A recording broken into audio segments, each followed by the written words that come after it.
Galera, bom dia, boa tarde, boa noite, boa madrugada. Meu nome é Sidney Martins, professor de língua portuguesa aqui do LAC Concursos, e é com imenso prazer que hoje nós estamos trabalhando aqui uma aula do nosso módulo de interpretação. Então, venha comigo e vamos direto ao ponto.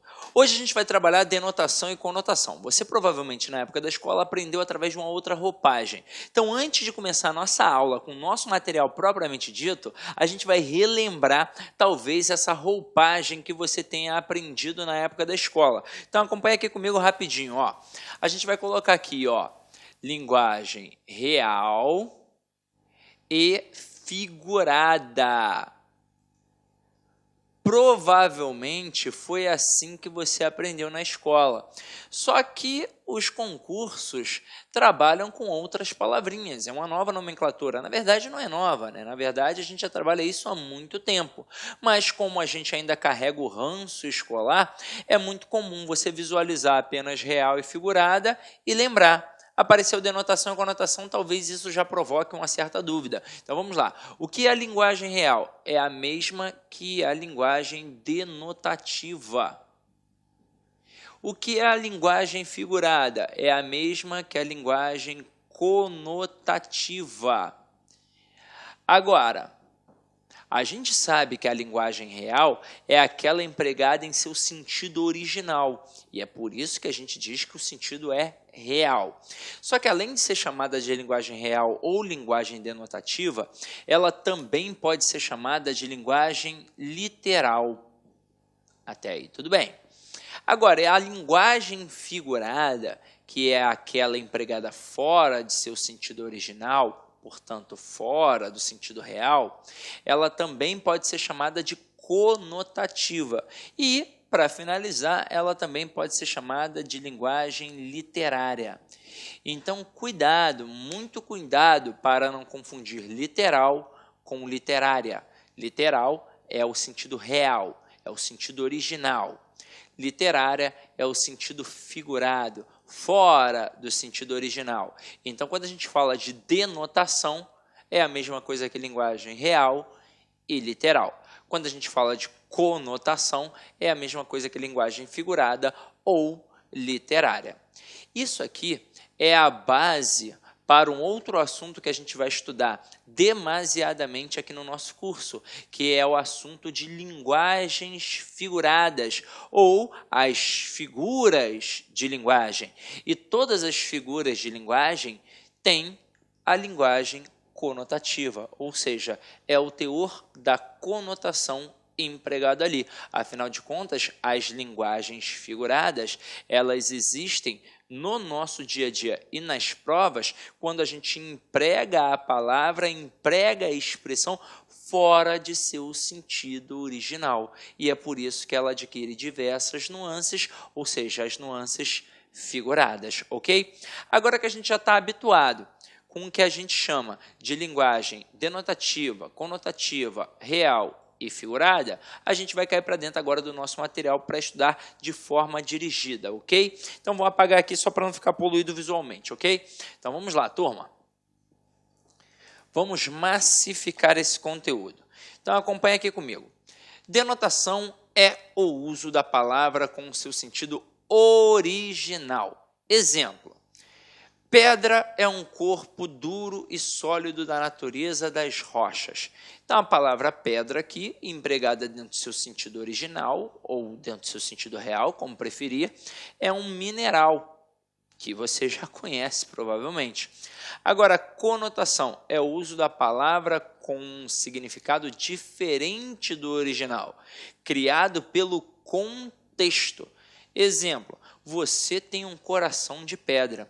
Então, a palavra pedra aqui agora não foi empregada mais no sentido original. Não é a pedra mineral. Aqui, ele está utilizando a palavra pedra com uma bagagem semântica para mostrar que a pessoa é uma pessoa, né, que tem um coração, não sei se ruim, mas um coração de pedra seria aquela pessoa que não é capaz de amar, que não é capaz de se doar, então acaba adquirindo outras possibilidades dentro de um contexto. Até aí, tudo bem? E a gente tem vários exemplos para poder citar. Eu poderia ter dito, ainda com a palavra pedra, Vou citar outros dois exemplos, um real e outro figurado. Eu digo assim, ó, ontem comprei meio metro de pedra para construir o muro de minha residência. A palavra pedra, mais uma vez neste exemplo, foi empregada dentro do seu sentido original, ou seja, dentro do seu sentido real. Então, neste exemplo que eu acabei de citar, eu utilizei a linguagem denotativa. Os professores até brincam e dizem que este D é o D de dicionário, né? A palavra dicionarizada. Agora, mais um exemplo. Eu digo que a Tadolfa é uma pedra em meu sapato. A Tadolfa, por um acaso, é uma pedrinha que está lá dentro do meu sapato me machucando? Obviamente não. A Tadolfa, ela é um problema em minha vida. Então, o contexto possibilitou uma interpretação em relação a esse aspecto.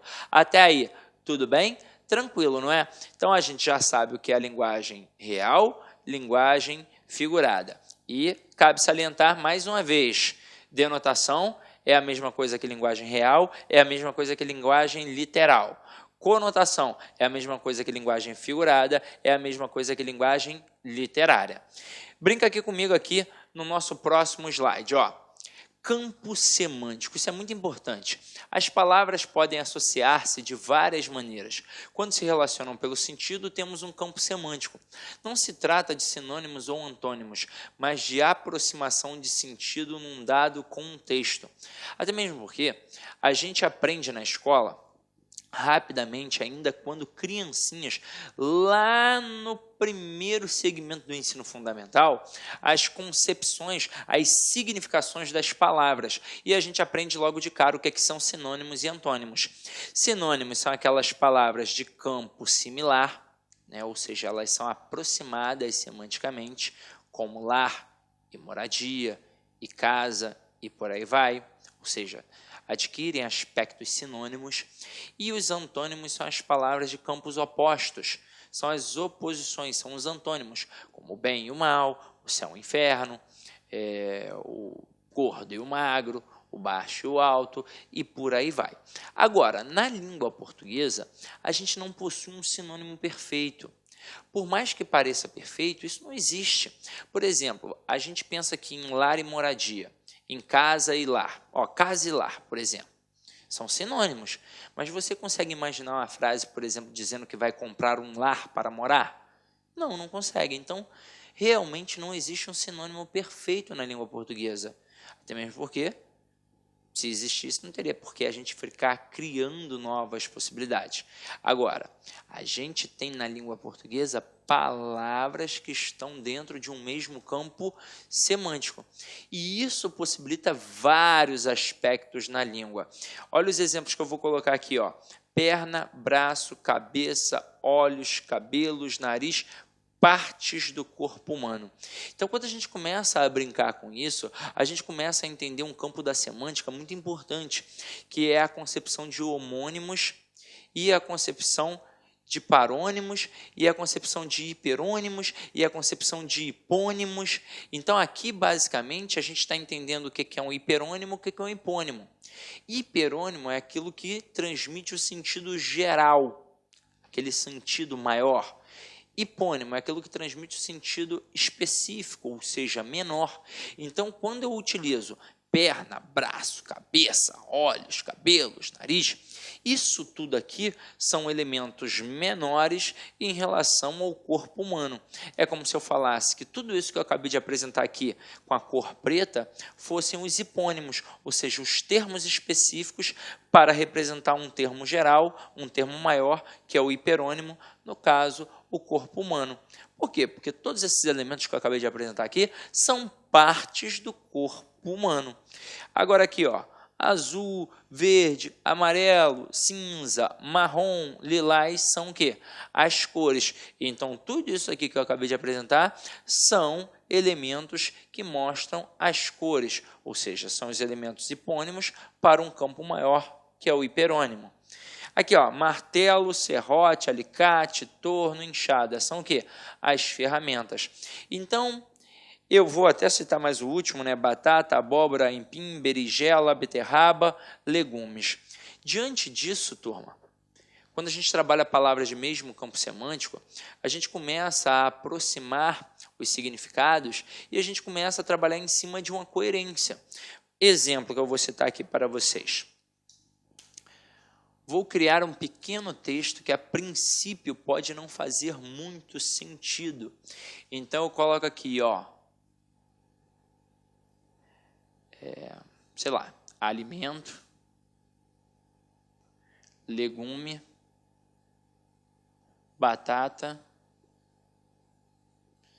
e, sei lá, morango. Aí eu pergunto, a priori, imaginando isso como um texto, faz algum sentido? É coerente? Aí você vai olhar, vai analisar e vai falar, opa, tem uma incoerência ali, Cisne. Aí eu vou perguntar, por quê? Ora, porque morango não é um legume. Então, beleza, morango é uma fruta. Aí quebra a sequência lógica do nosso texto. Aí eu vou colocar, então, batata de Marechal. Muito famosa aqui no Rio de Janeiro, fica ali perto da estação de trem, perto da Praça de Marechal, muito famosa. Então, vamos lá. Agora eu tenho alimento, legume, batata e batata de Marechal. Faz sentido, não faz sentido? Então, aqui eu tenho um texto coerente. Então, eu parti aqui do geral para o específico. Aí, pensa comigo. É possível que tenha um texto que seja coerente e não seja coeso? É possível que tenha um texto coeso e não seja coerente? É possível. Mas isso a gente vai trabalhar apenas na aula de coesão textual. Eu só chamei aqui agora para que você fique atento em relação a aspectos de campos semânticos. Então, quando a gente tem palavras aproximadas que fazem parte de um mesmo campo semântico, isso nos traz o quê? Um entendimento, isso nos traz uma coerência. Então, vamos lá. Eu quis mostrar apenas que, por mais solto que os elementos, né, apareçam aqui, você pode perceber que elas estão o quê? Aproximadas dentro de um campo semântico. Então, sempre vai fazer sentido para você. Se eu começar a falar areia, coqueiro, brisa suave, isso vai fazer você pensar em quê? Em praia.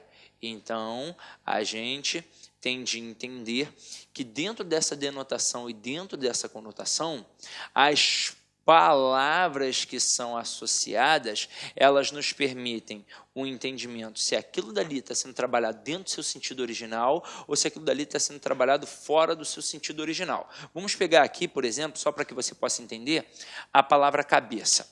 A palavra cabeça, ela é uma parte do corpo humano.